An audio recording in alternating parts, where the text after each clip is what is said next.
Solve the following pair of linear equations by elimination method and the substitution method, वही है part 2 है उसका। तो हम लोग ये क्या करेंगे, यहाँ भी हम लोग एलिमिनेशन पहले यूज कर लेते हैं। तो elimination method, elimination method, okay. तो एलिमिनेशन मेथड यूज कर रहे हैं। अब यहाँ पर देखो, ये आपकी मान लो इक्वेशन 1 है, चलो यहीं पर लिख लो, या छोड़ो मैं फिर से लिख देता हूँ। 3x + 4y बराबर 10 है, ठीक है, ये मान लो आपकी इक्वेशन नंबर 1 है। दूसरा जो दिया हुआ है 2x - 2y बराबर 2 दिया हुआ है, ओके। अब यहाँ पर ध्यान से देखोगे तो एलिमिनेट अगर आप y को करते हो तो सिंपली अगर सेकंड इक्वेशन को हम लोग थ्रू आउट 2 से मल्टीप्लाई कर देते हैं तो y की कोएफिशिएंट 4y हो जाएगी, -4y, ठीक है। तो वैसे हम लोग एलिमिनेट कर लेंगे, इन दोनों को फिर बाद में ऐड कर देंगे। So what we will do, multiplying equation 2 by 2, ठीक है। यहाँ से आपको मिल जाएगा, देखो जब आप इक्वेशन 2 को मल्टीप्लाई करोगे तो ये हो जाएगी 4 टाइम्स x - 4 टाइम्स y बराबर 4, ठीक है। सारा 2 है वैसे, मतलब कोई, चलो ठीक है कोई बात नहीं, ये आपकी इक्वेशन नंबर 3 हो गई। अब हम लोग क्या करेंगे, देखो y को एलिमिनेट करना है, इन दोनों को अगर ऐड कर देते हो आप, ठीक है, तो एलिमिनेट हो जाएगा y variable.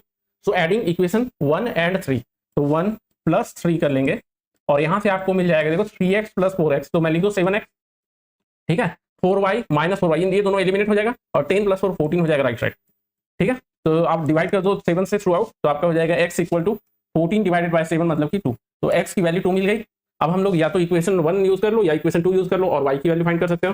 So from equation 1 3 times x मतलब कि 3 टाइम्स 2 + 4y, ठीक है, बराबर 10 है।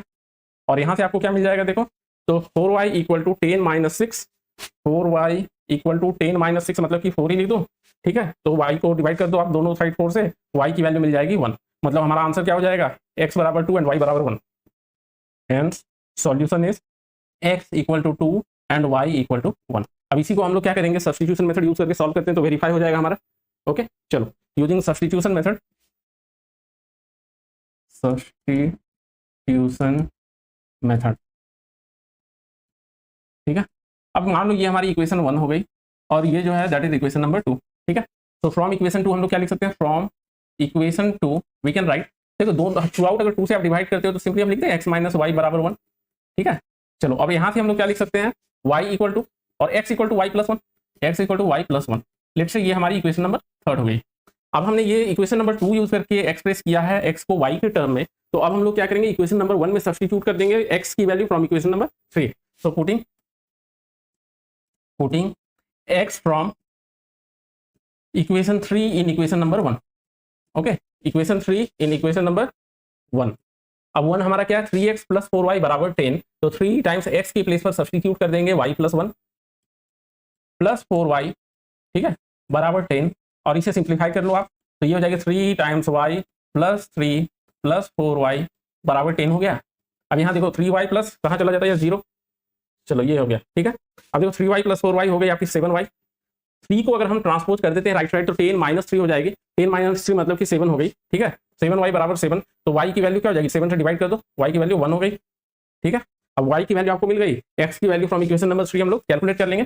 तो फ्रॉम इक्वेशन नंबर 3 x बराबर क्या हो जाएगा, y + 1, और y की वैल्यू हमारी जो आई है वो 1 है, सो 1 + 1 कर लो आप, दैट इज x = 2, ठीक है।